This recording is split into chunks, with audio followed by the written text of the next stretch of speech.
친구들 안녕! 제가 나와 있는 이곳은 과연 어디일까요? 바로 강원도입니다. 오늘 제가 이곳에 나온 이유가 견학할 장소가 바로 이곳에 있기 때문인데요.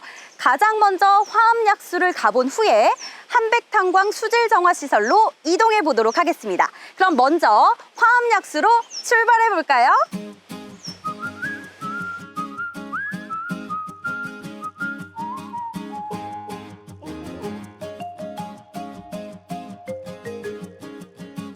화암약수는 1910년쯤 화암마을에 있는 문명무라는 사람에 의해서 발견됐다고 합니다. 과연 어떻게 발견된 것일까요? 친구의 피부병을 고쳐주고자 고민하던 문명무는 꿈속에서 용 2마리가 승천한 자리에 바위가 있는 것을 확인했습니다.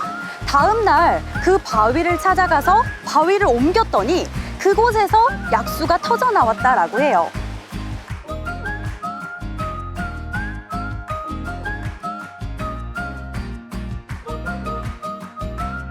지하수는 지표면으로부터 공급되는 물에 의해서 지속적으로 공급되는데 육상에서 지하수가 많이 발생되는 지역에서는 습지나 샘이 발생되기도 합니다.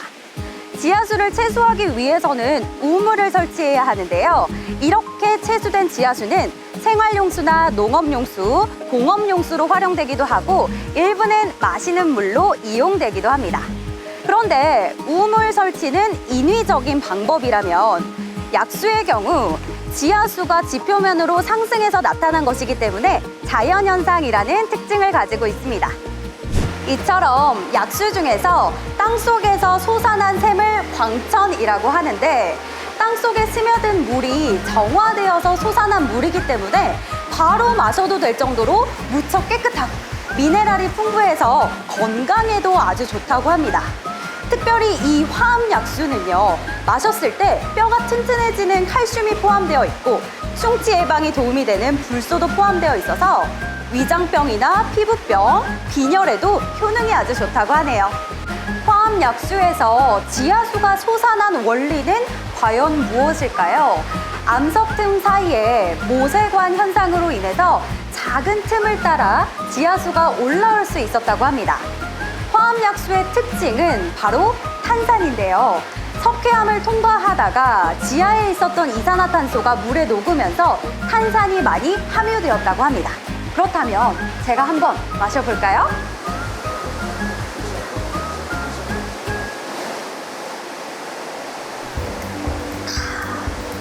네, 일단은 무척 시원하고요.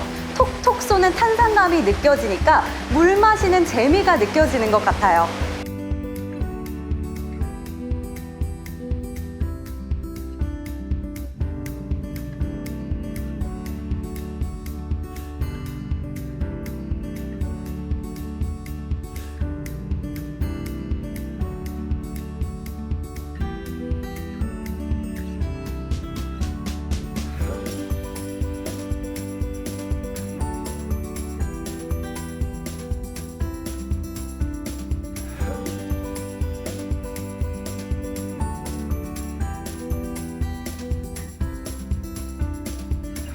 우리 친구들은 광산이 무엇인지 잘 알고 있나요? 광산은 석탄과 같은 자원이나 강물들을 캐는 곳을 말하는데 매장되어 있는 광물에 따라서 은광, 금광, 탄광, 철광 이렇게 이름이 붙여진다고 합니다. 그런데 광산 중에서 광물을 캐는 것을 중지하거나 폐쇄된 경우에 폐광이라고 하는데요. 한백탄광은 1950년에 개광해서 93년도에 폐광되기까지 약 40년 넘게 개발되었다고 합니다. 이런 폐광을 오랫동안 방치할 경우에 중금속으로 인해서 지하수와 토양이 오염될 수 있기 때문에 한국광해광업공단에서는 한백탄광 수질 정화시설을 운영 중이라고 합니다. 우리가 정화시설을 둘러보기 전에 한국광해광업공단에서는 과연 어떤 일을 하는지 함께 알아보도록 하겠습니다. 폐광에서 유출되는 오염수가 토양이나 지하수를 직접 오염시키기도 하고 이는 농작물이나 먹이사슬에게 전달되어서 결국 우리가 피해를 보는 2차 피해까지 발생될 수 있다고 하는데요. 이런 피해를 막기 위해서 한국광해광업공단에서는 한백탄광 수질 정화 시설을 운영하고 있다고 합니다. 오염물질이 어떻게 정화되는지 한백탄광 수질 정화 시설로 함께 가볼까요? 시설에 대해서 살펴보기 전에 이 시설에 대해서 자세하게 설명해 주실 담당자분 모셨습니다. 어서 오세요. 네, 반갑습니다. 간단한 소개 부탁드리겠습니다. 안녕하세요, 어린이 여러분. 저는 한국광해광업공단에서 한백탄광 수질정화시설 담당하고 있는 이승아라고 합니다. 네, 반갑습니다. 아무래도 한백탄광 수질 정화 시설 어떤 곳인지 무척 궁금해요. 한백탄광 수질정화시설은 광산이 폐광된 후 폐갱도에서 유출되는 산성 광산 배수를 처리하는 곳입니다. 산성 광산 배수라는 말이 제가 들어도 조금 어려운데요. 조금 더 자세하게 설명해 주실 수 있으실까요? 네, 산성 광산 배수란 그 광산이 폐광된 폐갱도에 남아있는 광석과 물이 나면서 광석에 있는 산성 물질들이 물에 포함돼서 밖으로 흘러나오는 물을 산성 광산 배수라고 합니다. 네, 아무래도 제가 직접 눈으로 봐야지 더 잘 이해할 수 있을 것 같습니다. 얼른 함께 보러 가면 좋을 것 같은데요? 네, 그러면 자세한 설명은 현장을 보시면서 같이 둘러보도록 하겠습니다.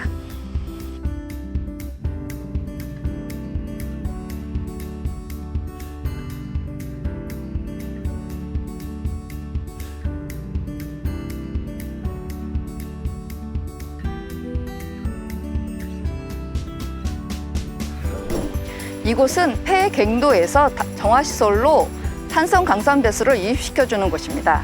그럼 이 유입시설에서는 어떤 역할을 하는 걸까요? 폐갱도에서 정화시설로 들어가는 산성 광산 배수의 길을 열어주는 역할을 하는 곳입니다.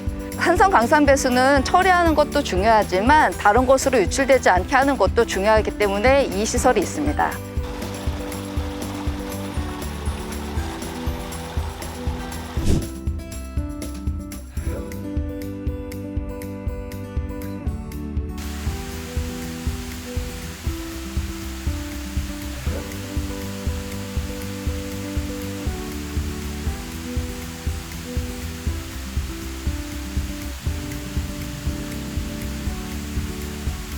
전기 정화 시설로 불릴 만큼 전기 분해조가 핵심 시설일 것 같은데요. 이곳에서는 어떤 방법으로 물을 깨끗하게 하는 것일까요?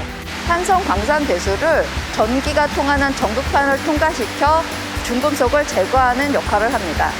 그렇다면 어떤 방법으로 오염수를 정화시키는지도 궁금합니다.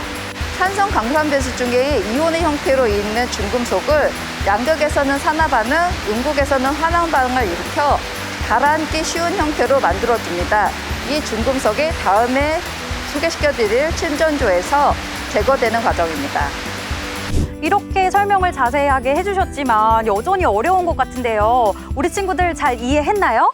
전기 정화 시설은 결국 전기를 이용해서 물질의 성분이나 에너지를 분리시키는 그런 정화 역할이라고 이해하면 될까요? 네, 그렇습니다.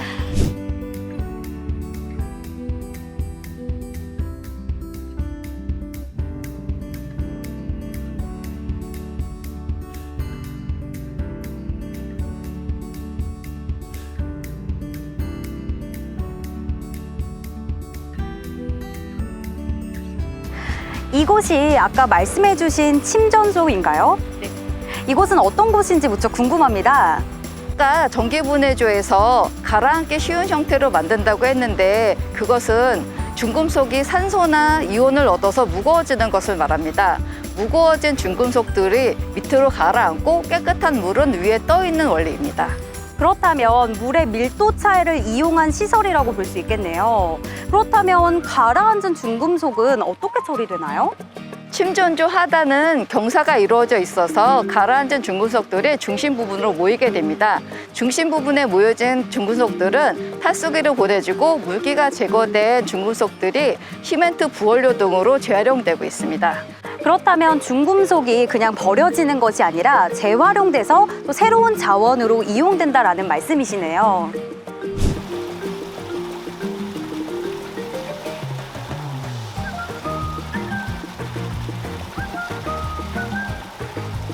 여과기는 방류전 마지막 단계로서 침전도의 상중수에 남아있는 부유물질을 제거해주는 역할을 합니다.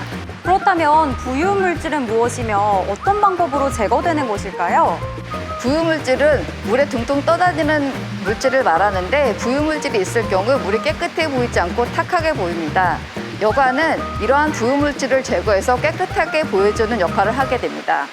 한백탄강 수질 정화 시설은 사여과기를 사용하고 있는데 바닥에 모래가 있어서 이 모래가 떠다니는 미세한 부유물질을 제거해주는 역할을 합니다. 그렇다면 하루 유입량이 어느 정도인지가 무척 궁금한데요. 이 정화시설의 처리량은 7,200톤인데 우기와 건기에 따라 약간 다르지만 오늘은 3,000톤이 유입되고 있습니다.